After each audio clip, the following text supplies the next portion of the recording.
Mrs. Thatcher, as most people know, grew up the daughter of a grocer. At college, she studied chemistry. At Oxford, she was practicing her, or after Oxford, she was practicing her trade as a research chemist when, unaccountably, she became interested in the law. So working during the day, caring for her two children, at night she studied law. In due course, she was elected to the House of Commons, replacing Mr. Edward Heath as leader in the winter of 1975. The theme of our discussion is supposed to be, what have we learnt from the failure of British socialism? Really, this is two subjects. The first being, what is there to be learned from the failure of British socialism? The second, what in fact has been learned from the failure of British socialism. In a recent speech, Mrs. Thatcher said, "We observe what happens elsewhere and draw lessons from it, but we are aware that different national traditions, experience, and religious values affect the total political and economic situation." Question: does the failure of British socialism have the same meaning for the United States as, say, for Venezuela? I think you've got to recognize at the outset that, broadly speaking, there are two ways in which any government can proceed. One is a way based on what you and I would call a free society, which is enshrined right at the heart of the American Constitution. The other one is a way which allows only one view, both of economics and politics, in which almost everything is either owned or controlled by the state, including the media, including the ideas, including freedom of discussion and everything. There is no freedom of discussion. Now, between those two ways, the free society and the totally controlled society, there are, of course, variations.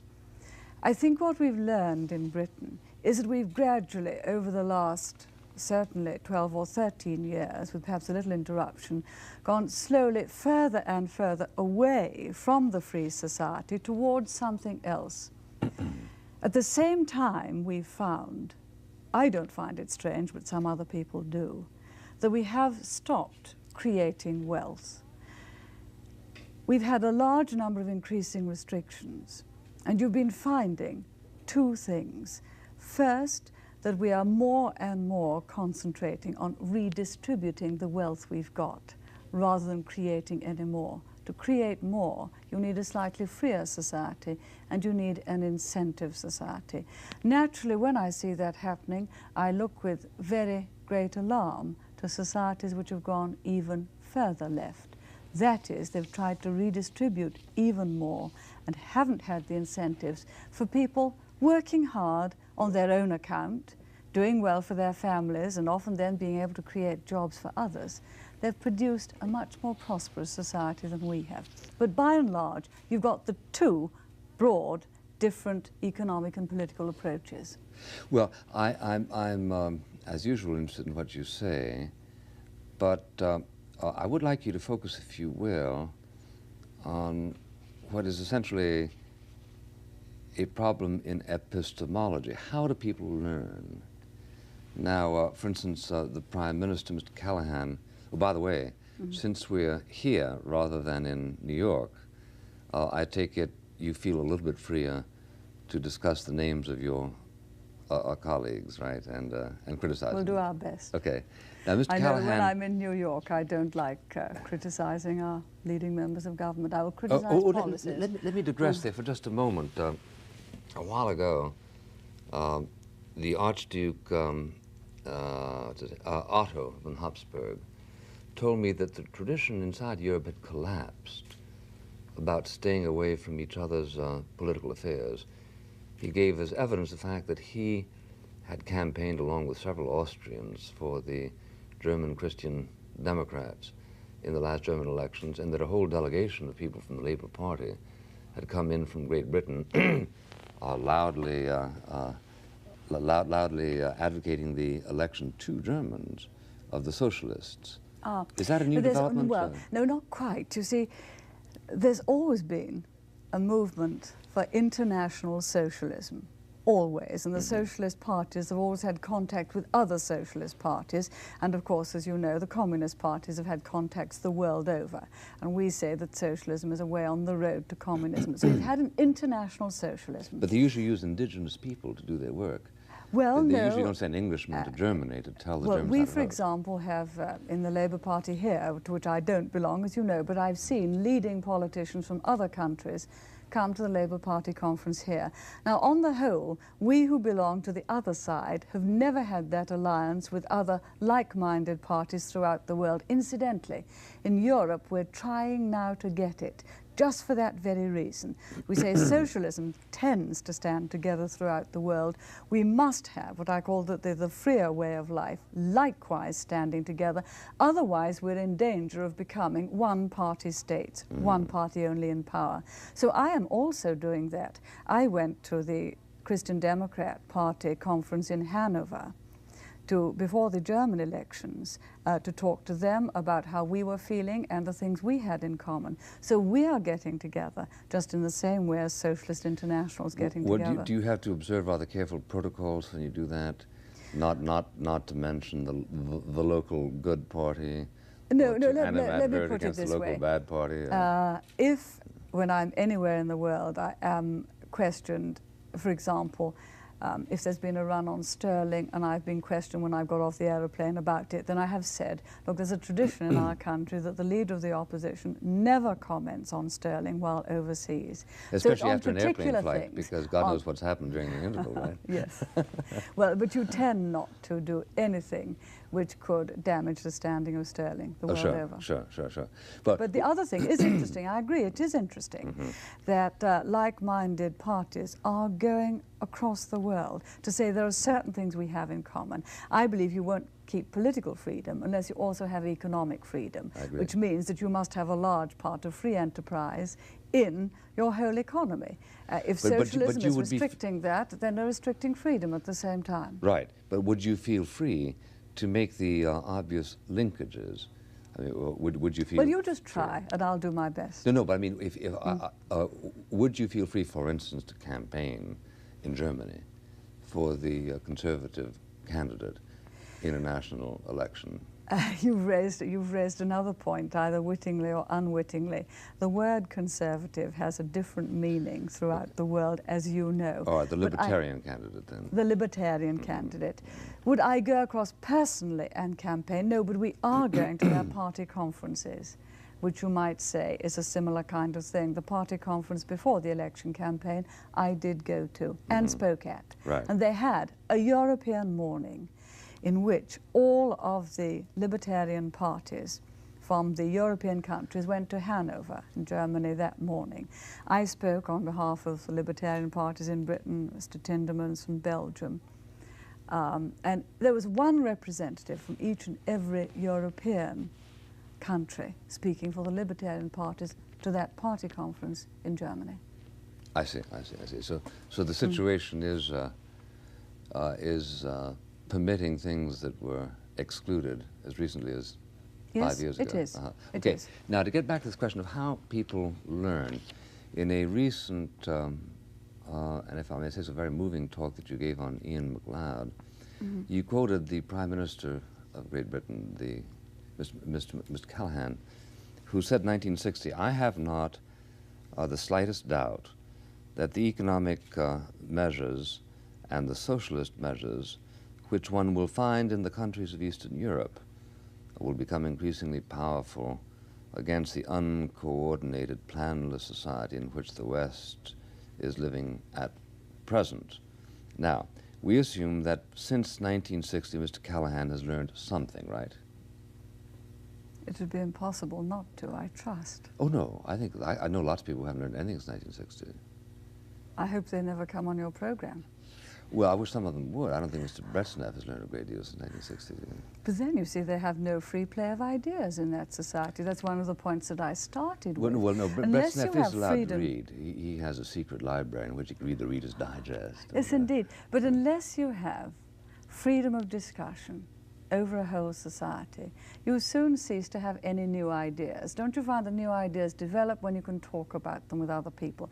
If you can't discuss them freely because there is a correct view, you soon cease to have new ideas. Now, the interesting thing, I think, in the Soviet Union is that a good deal of the different views come from people who have to be trained to think in the scientific sphere, because Russia would never have had some of her achievements. After all, she did get up the first Sputnik, unless she'd trained people to think in the scientific sphere.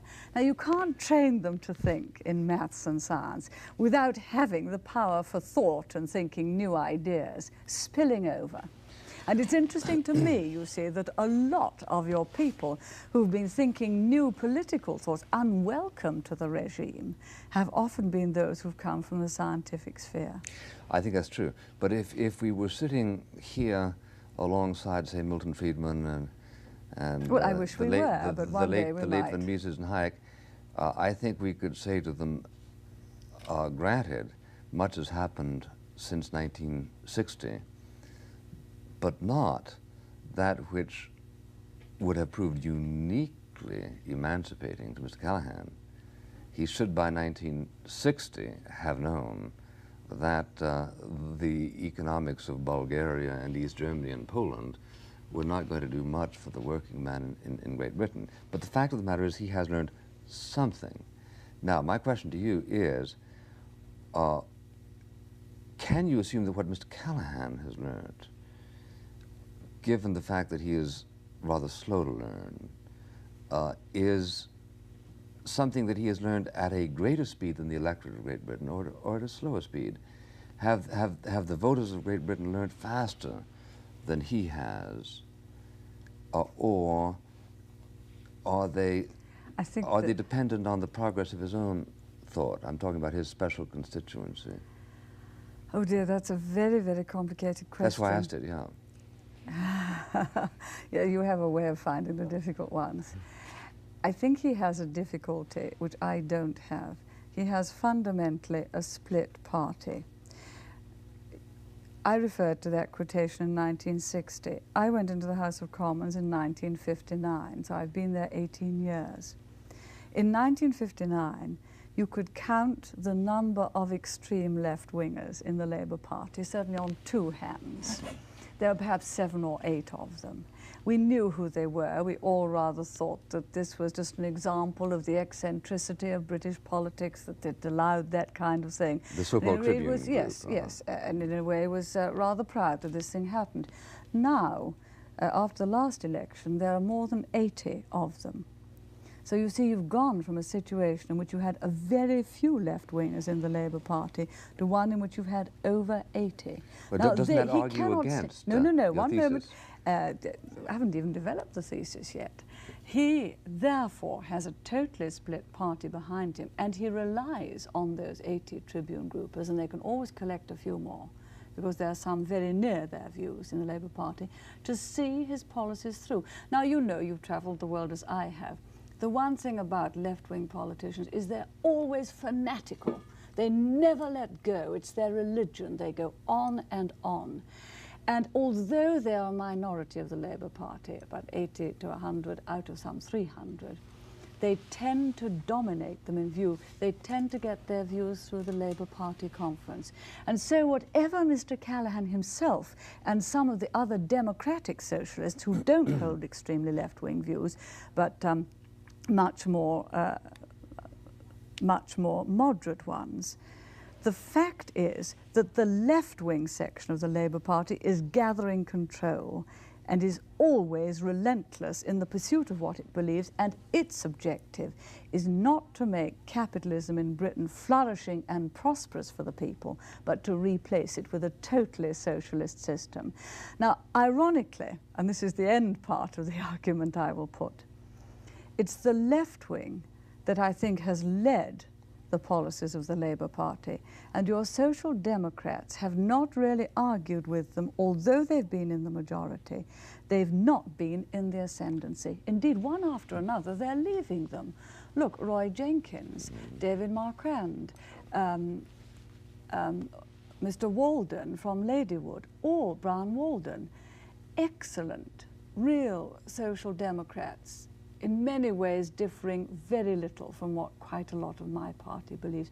But they are leaving. They're not fighting. They are leaving. And Reg Prentice, as you know, resigned from the government, and people are fighting him in his constituency. George Brown. In one of his, George Brown, in one of his recent broadcasts, I did a panorama broadcast. Mr. Callaghan did one last October. He himself said there are 20 or 30 extra constituencies where the extreme left wing are active. So even though Jim Callaghan may by nature be with the moderates, the fact is that the extreme left are active in the Labour Party and the moving left. Now, does that answer your thesis? Well, it approaches it. I have no thesis. I really have a query, which is, what is it that causes people to learn, assuming that they are right-minded? Well, experience, but experience. Sometimes thought. Actually, your explanation, yes, unfortunately argues the opposite. You said in 1960 there were only 8 of these fanatics. Now their number has multiplied 1,000%, which is hardly an argument for epistemological optimism. But when you say what causes people to learn, I was thinking in terms of the electorate. Clearly you were thinking in terms of politicians. It comes to really asking... There is a cultural lag there, isn't there? It comes to really asking, why are people in politics? And I think in many ways American politics have been, well, they are very different, because you've 2 parties based on a free society, or free enterprise society and economic freedom. We've one party based on that, one main party, and another one based on socialism. But you see, for years now in British politics, this word, you must use it, consensus, has reared its head. You must have a consensus. It's a word, again, you used not to use when I first came in politics. We had convictions. And we tried to persuade people that our convictions were the right ones. And it's no good having convictions unless you have the will to translate those convictions into action. But politics was more, if you had convictions, than a matter of multiple maneuverings to get through the problems of the day. I often think when you're going for consensus, so often it means that those who believe, as I believe, tend to give in to the left wing, and you steadily move further and further left. Now, I'm in politics because of conviction, but I know that the last election, the previous election, was fought in Britain on what I think is one of the most damning sentiments ever uttered. And it was by the predecessor to Mr. Callaghan, Harold Wilson. What the British people wanted, he said, was a bit of peace and quiet, anything for a quiet life. Now, you know and I know that this is the great drag on democracy, that people will say, does my voice count? Can I do anything? And therefore they leave it to a tiny, well-organized minority. Now you ask, have people learned?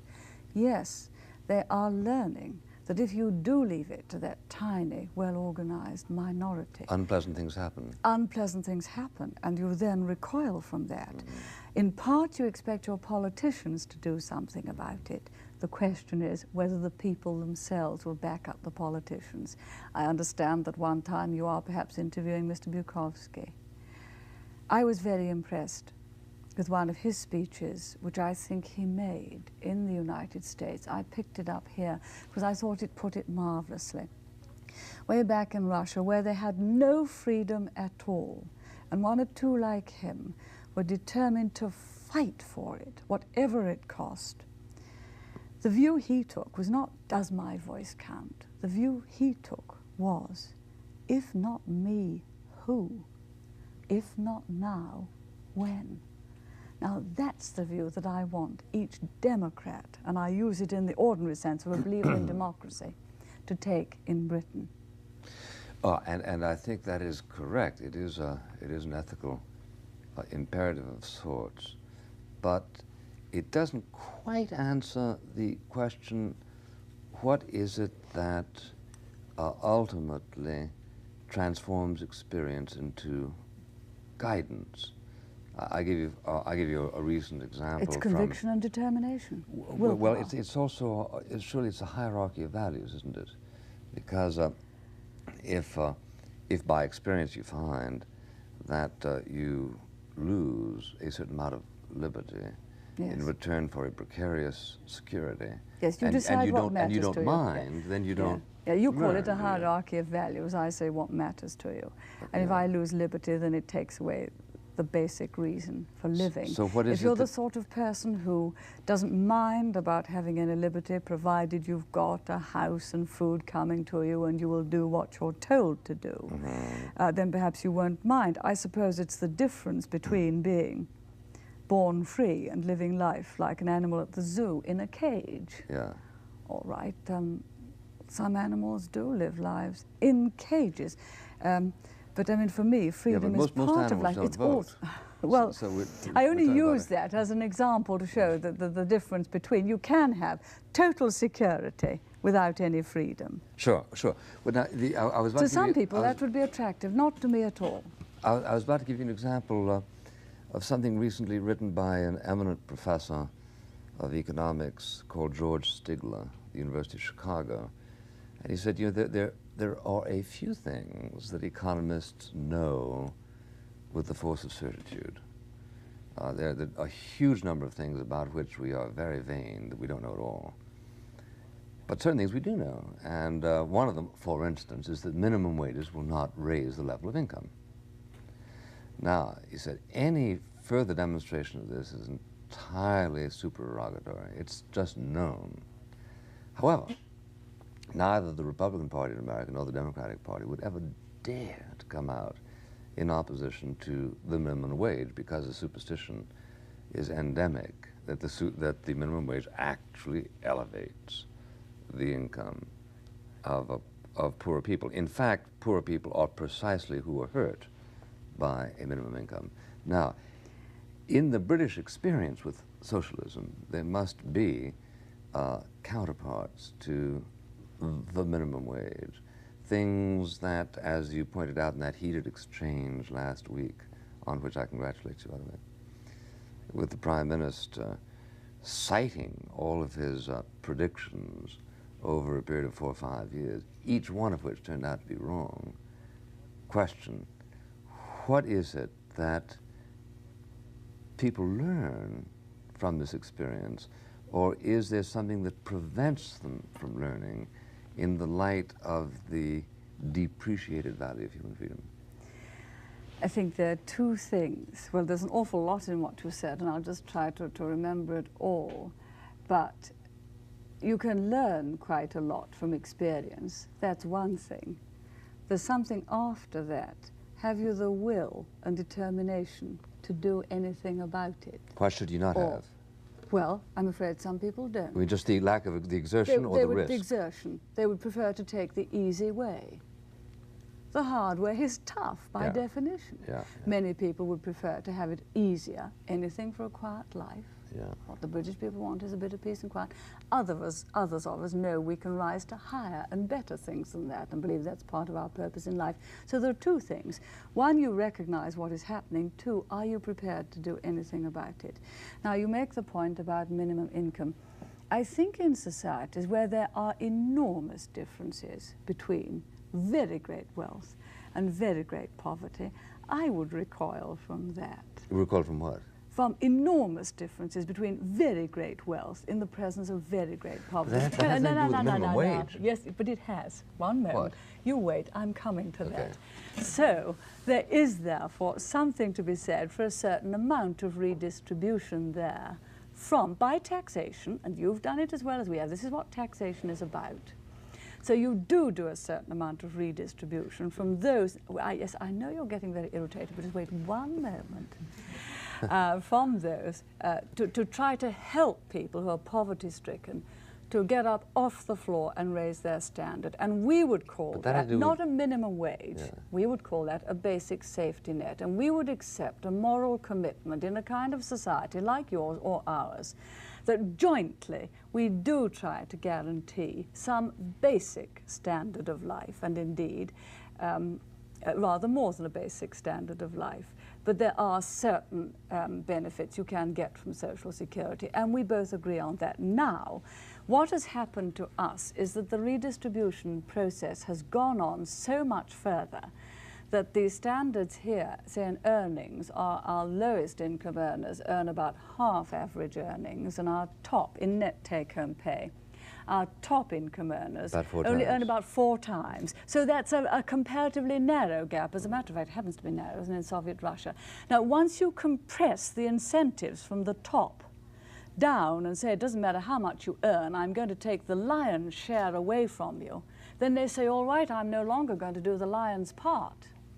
And then they stop creating the extra wealth, which would both benefit them and benefit society as a whole. Once they stop doing that, they don't benefit, then there aren't any extra taxes to improve the schools or the social services. Now, do you see there is some point in some societies in a degree of redistribution, but once it becomes a depression on incentive to get on by your own effort, then you're denying all people the means of increasing the wealth of our people individually and as a whole. Sure. And you just become, as we have become, a stagnant right. society. You're making the point of counterproductivity.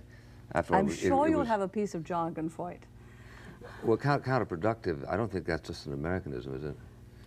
Well, I think they use the term in Great Britain. It means that you try to do one thing, but the opposite happens. Yes, that's right. Yeah. Indeed, yes, it's a phrase redistribution that's pressed beyond a certain point actually hurts the people who are designed to benefit. Yes. That the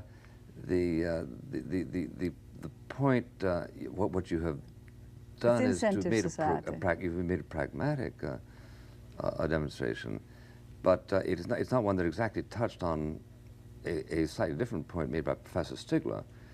I'm sorry, let's get back to Professor Stigler. Well, Professor Stigler's point is that that you cannot effectively increase the wages of the poorest people in a society by fiat. Exactly. What you do is cause unemployment. I did, with respect, touch on it, because I said once you stop those people in society who are capable of creating wealth, who can start up a business from nothing, build up a big business, yes, they benefit themselves, but look at the number of people they employ. Once you stop those wealth creators from creating the wealth, then there's nothing extra to distribute. And once society has just become a means, economically, of shuffling round the shekels you've got, rather like passing the parcel. Becomes sort of fetid. Then your society as a whole doesn't gain. So I have touched on it. You've got to keep the incentives going at the top. And I don't care where the top comes from. I'm not concerned. This is one of the great things that has always attracted me about American society, and now attracts me about the kind of political faith I have. I couldn't care 2 hoots where a person comes from. With their background, we try to give them a better and better background insofar as the state can. What I care about is what they've got to contribute to society. And we so fix the tax laws and the other laws that they can make that contribution, because the increasing wealth will only come from them. It won't come by government diktat. And it can't come, I agree with your professor, by shuffling round the shekels among your people. So we're agreeing. Now what's the next one? I'm not sure, really, that you're disagreeing with Mr. Healy. Mr. Healy said a year and a half ago, look, this is presumably... I'm disagreeing with what he does. Yeah, but in a fit of exasperation, he said in the House, look, goddammit, if we take... Can you say goddammit in the House? You probably can't, can you? I don't know, but I wouldn't mind having a shot. He said if you take 100% of the salary of everybody who makes, I use American terms, if I made $12,000 a year, you would raise enough to pay the costs of 1 1/2%. Oh, but you'll soon have no one over $12,000 a year, will you? 4.5 days. What's that? You'll soon have no one over $12,000 a year.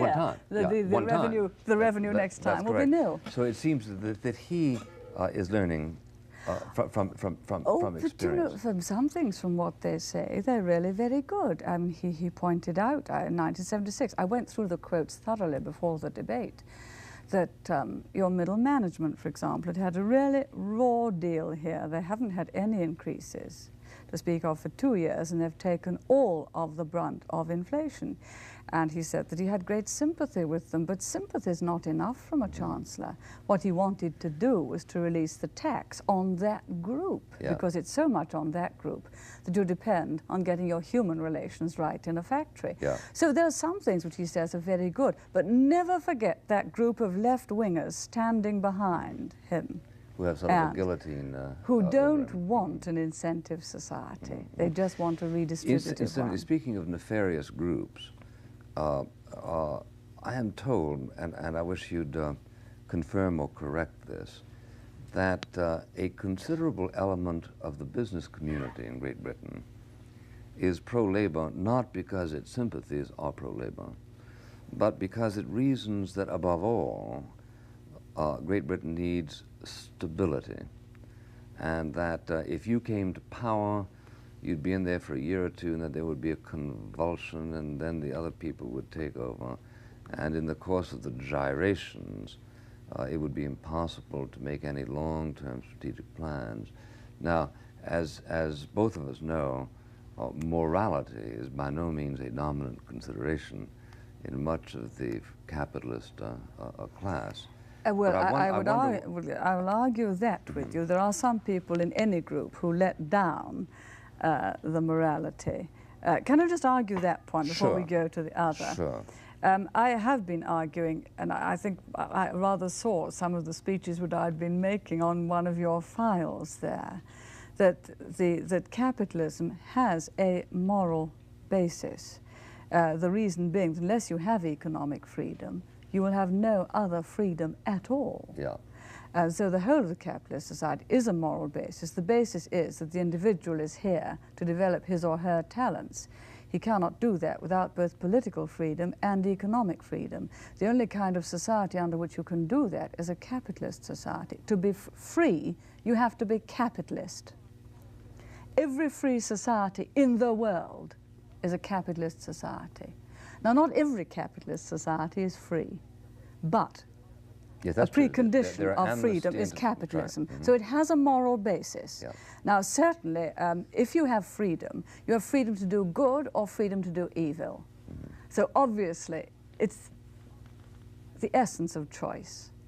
I remember one of your presidents in a speech which I very well remember reading, said power to do good is inseparable from power to do evil.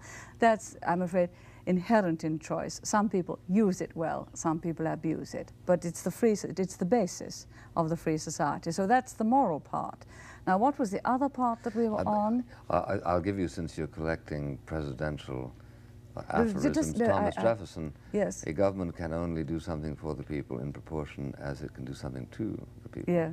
Yes. Which makes the same point. Yes, it does, beautifully done. But there was another question you asked me just before you slipped in the moral bit, and I've almost forgotten what it was. Well, do your young audience know? The question of the moral of the moral the city. mentioned. The British conservatives. And we might business. No, I remember business. You said that they might, though they're not Labour by conviction. Of course, they can't be, because capitalism is essential to them to be able to carry on their creative talent. Well, not necessarily. Now, they can get special privileges, can't they? Well, some of them. Special protections from government. Well, you mean that they could become chairman of nationalised industries, well, if you were director of British Leyland, you might very well be pro-socialist, right, rather than pro-Thatcher. Maybe, but that's not capitalist. That's become government owned. I know, but it's thought of as industry, isn't it? Thought of as industry. Can I deal with the point, because it's one that frequently comes up? Look, if you get a Tory government and you'll get industrial unrest, the unions won't work with you. Point number one, the unions aren't exactly cooperating with the government now on the next phase of incomes policy, because it doesn't matter who you are, you can't escape economic reality. Secondly, some of them, I think, some of the union leaders have got out of step with some of their members. And it's inevitable. If union leaders start cooperating too much with the government in power, they will do so at the cost of some of the interests of their members. You look at some of George Meany's speeches. He would never do it, because he said it will lose us our freedom, it will lose us our bargaining capacity. And what has happened is that we all naturally wanted those people who are least well off to do better. But what the unions didn't realize was that you'd have a redistribution between the skilled, from the skilled to the unskilled, and your skilled have done very badly.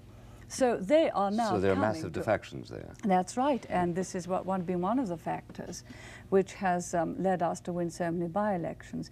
But I think the most telling thing is we've been doing what I would call a trawl of quotations from the Labour government. Of the nearest similar one would be the one which came into power just after the war. I know some people think it's a long time ago, but after all, in wartime, you'd had 6 years of a controlled society. Then we had socialism for another 6 years, and people just had this same feeling, oh, dare we make a dash for freedom? Wouldn't it be better to be safe? I've done a trawl of quotations. They have said if you let a Tory government in, you'll have industrial unrest, you'll have a miners' strike, you'll have civil strife, you'll have all sorts of things. Now, we got in 1951, and we were in for 13 years. We had no worse time with industrial relations than the Labour government had had. And those 13 years were the only real 13 years this country's had of rising prosperity, because we knew we had to put the emphasis back onto the incentive society. Walter Monckton was the first Minister of Labour. And after all, we know that in an ordinary election, at least 1/3 of the members of trade unions vote Conservative. We believe that now a far bigger proportion of that is doing so. So I discount this view, and I think you'll find that when the chips are down, is that an expression you use? Yeah. When we have an election. Jolly good.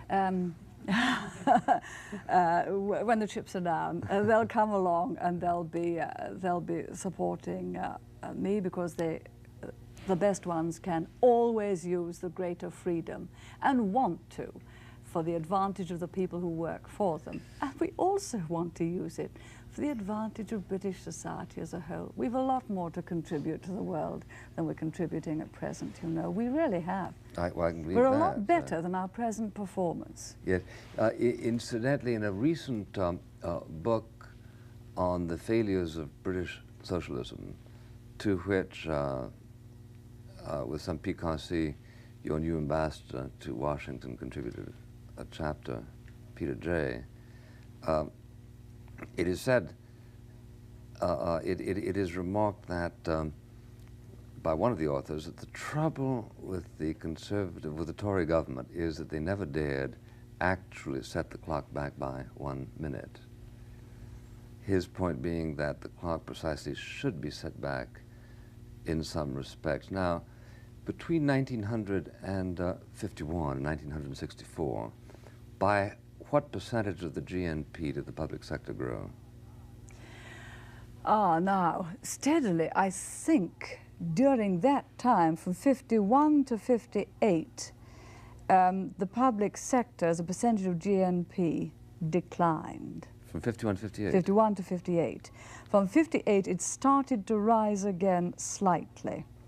Now, I can't remember, but it finished up in Harold Macmillan's time at about 40%, which isn't bad, bearing in mind that on the basis of that calculation, it's nearly 60%.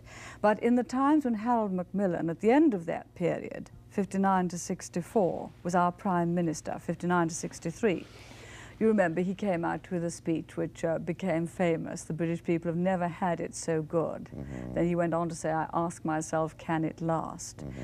And it's always one of his proud boasts that at that time, the government sector, national government, local government, and some of our public industries took only about 40% of the national income. Now, it rose sharply when socialists came in from 1964 to 1970, because again, the public sector went up while the national income did not go up as much. So the proportion taken by the public sector rose. Because that's more inflexible. Yes, it is more difficult to cope with. In our period from 70 to 74, it was, and I just did have occasion to look up the figures, we started with it at 50.6, well, under 51%. and we finished with it as 51.1%. So it only went up by 0.5% between 1970 and 1974 when we were in. Now, Peter J. is right, we didn't put it back. Yeah. But it didn't grow. But then you see the economy was growing. So people's standard of living was growing. Since 1974, there's been no growth in the economy. And people's standard of living has declined because they've gone on taking more and more of their incomes to put them into the public sector. So I don't regard it as putting the clock back. I regard it as putting the clock forward to where it ought to be to reduce the public sector. You can't do it without some growth. The, in your debate at the House of Commons the other day, you made the point that you cannot allocate the whole of a GNP growth to salaries and wages without damaging the accumulation of capital that is required to heighten productivity. Now, is this an argument that you can make on the stumps? Is it an argument that is understood? No, it's not understood. Or do people start understood. screaming at you that you don't understand the problems of... No, they don't start screaming at one, but you're absolutely right. It's not an argument that has been put, and it should have been. But you see, the present government has been concentrating now on saying for the last 3 years, or certainly 2 years, that free collective bargaining means free collective chaos. Yeah. And in that case, you mean that no trade union shop steward is responsible enough in his own factory to negotiate with his own employer. Now, so therefore, people have not been arguing on the basis of personal responsibility at all. Yeah. And so they've never argued the economic picture. And so, for the first time, we have had to agree with the International Monetary Fund in order to get the loan that the amount of money in the economy this year would not exceed 13% more than last year. Now, point number one, that 13% still implies a lot of inflation and really should only be a stepping stone to having a very much lesser increase of money for inflation. But nevertheless an increase. But it is, yes, but it is a stepping stone. Now, if of that extra supply of money, up to 13%, all of it is taken out in increased wages and salaries, then there just isn't any left for investment and growth. And this is why we have to say to people, not that you've got 13% to take, but you've got a good deal less to take if you want any growth, and it's only from extra growth that you'll really get extra prosperity.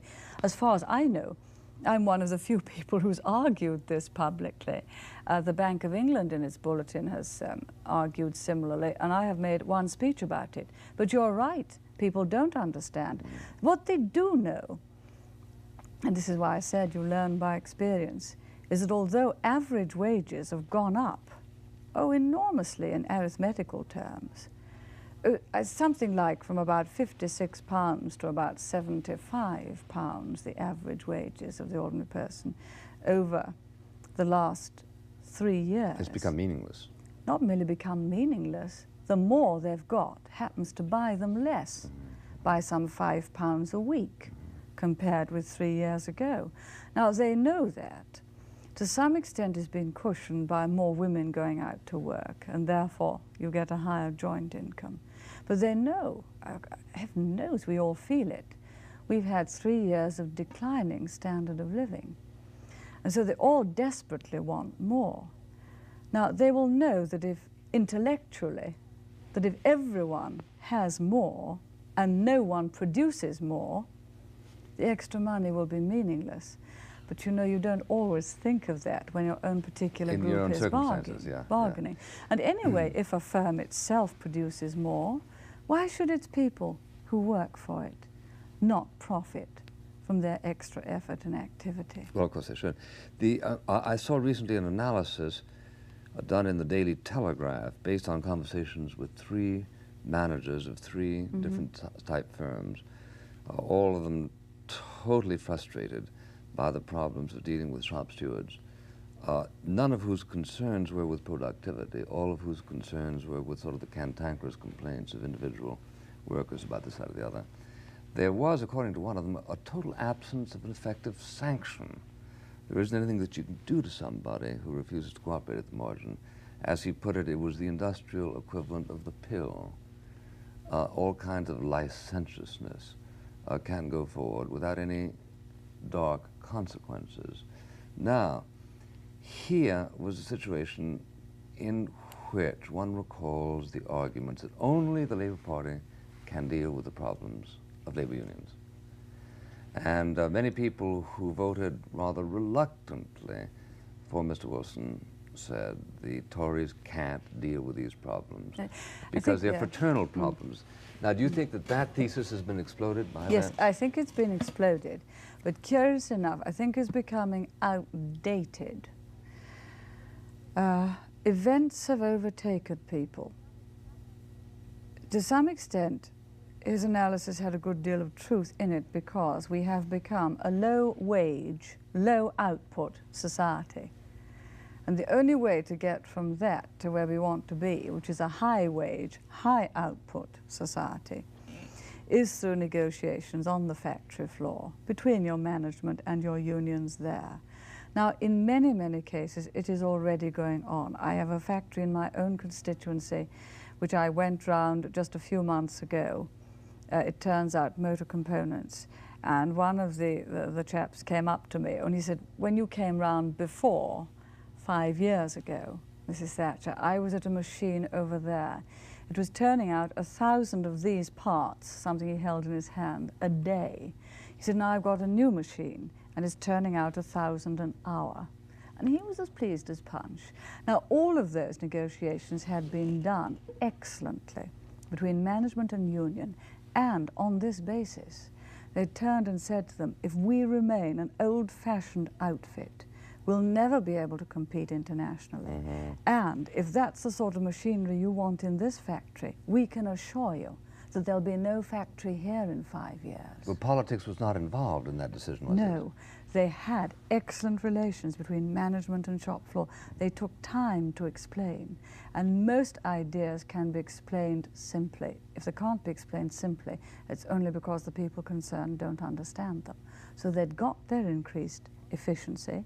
Because they got their increased efficiency, the market expanded and they were taking a larger share of world markets. I happen to cite that. It's a case that I know. It's in my constituency. It's going on in many, many places. But the essence of that was competition. This is the capitalist society. If we don't do it, someone else will. They were in the overseas markets and they knew they'd lose their jobs. But now, unfortunately, it's not working. As you pointed out, there are many more unemployed now than before, in part because of lower productivity. In part, but you've got to have two things if you want to take up all the extra people. First, when you put in better machinery, you obviously can produce the same amount of goods with fewer people. So your first tranche of investment, in fact, throws people out of work. Now, the difficulty is that this is the stage at which we've often stopped in the last 3 years. We've got some of the first tranche of investment, or even with our existing machinery, we could put up productivity very much more than now. But that stage, and this is why the unions are fearful of it, would be that it would throw people out of work. They've now come to understand that unless they go through that stage, it will throw a lot more people out of work. It's the vital second stage we haven't got to, that you've got to have the growth and expansion in order to take up the extra people. Now, many companies will do it by putting in their productivity deal when they've got a whole unit of expansion going on. I was around another firm in Scotland the other day, in the bakery. They'd got all of their machinery, and they said, we're going to start that in the next 3 months. We're doing a productivity deal with these chaps. We shall not need to take on any more, but we can draft some of the people from these machines over there. So we have got a difficult interim problem, but at last, I think, people are beginning to realize. Cars is another example. Other nations can land cars in Britain to compete with cars produced here. Overseas, their workers have high wages, but they produce cars at lower cost than ours. It's the same point. It's getting through. It's getting through by experience, aided and lubricated by people explaining. And what makes you think that a Tory government would do this more effectively than a Labour government, since the channels of communication tend, for historical reasons, to be a little stiffer. No, I don't think they're stiffer. You see, where it matters is the channels of communication between your management and your shop stewards and unions at the factory, Yeah. or at the place where the bargaining is done. You see, politicians ought not to have got into a lot of this. This has been the mistake. By the time everything's done at the top. But having got in, you've got to get in, don't you? Oh, I have to get in, but I I'm mean, doing there very well would in be by-elections. some reforms, wouldn't there, that bring on effective sanctions against wildcat strikes, that kind of thing? I cannot remember any sanctions that have been effective against wildcat strikes. You have the same definition as we do, that a wildcat strike is something that's not approved by the trade union leaders. That's right. Yes. That, I think your unions will have to deal with themselves. It is a problem, I agree. And I always say that when it comes to negotiating wages, between your management and your unions, your management must make their maximum offer to the unions and must not increase it to the militants. Otherwise, they're strengthening the hands of the militants against the hand of your responsible trade unionists. All the time, you're trying to increase the responsibility. But you see, bargaining hasn't been able to take place at that level in phase But one and this phase is a two council of your of despair, income isn't it? No, I'm not despairing. Well, do you have specific wage or labour union reform laws of the kind that were backed, at least No, we had for that a while, by Mr. Heath? We had that, and we passed a great big trade union relations reform law in 1970. I think had we had another period in Parliament, a lot of it would have worked. As it was, we didn't get that other period, and I'm afraid a lot of it didn't work. I think if I were to come in putting up that as a new proposition, I think it would put up a target which some of the militants in the unions could shoot at. I think it would be wrong to do that. I think I've got to throw back, and again it fits in with my political creed, the responsibility to them. Our responsibility on productivity bargaining is up to them. There are certain things which we will have to do about the closed shop, about mitigating the effects, some of the adverse effects of the closed shop on people. It isn't as though their indulgence affected only themselves. It Oh, has no, it a isn't. ripple effect on a lot of other people. Oh, yes, it does. But you know, reality is the most powerful tutor of all, and they've had a pretty good dose of it in the last 2 or 3 years. And what's happened is that everything that we said, and it's not surprising because we were talking common sense, is now coming to be true. And people are realizing that now. And so we really have the tide of opinion with us now. Why isn't there then a general election about now? Well, I wish there could be. As you know, we're winning by-elections. You don't have by-elections, do you? Yes, No, we do, you when do. people die. Mhm. Yes. Well, we're winning by-elections in areas where the Conservative Party has never won and where Labour has held them, and in strong mining areas. The fact is that so long as the Liberals, with their only 13 votes, support the Socialist Prime Minister, then he has a majority, and we can't bring him down in the House. So if they decide not to support him, that could bring about an election. Thank you very much, Mrs. Thatcher. It's been a pleasure. leader. I've thoroughly enjoyed it. Thank you so much. Thank you very much, ladies and gentlemen.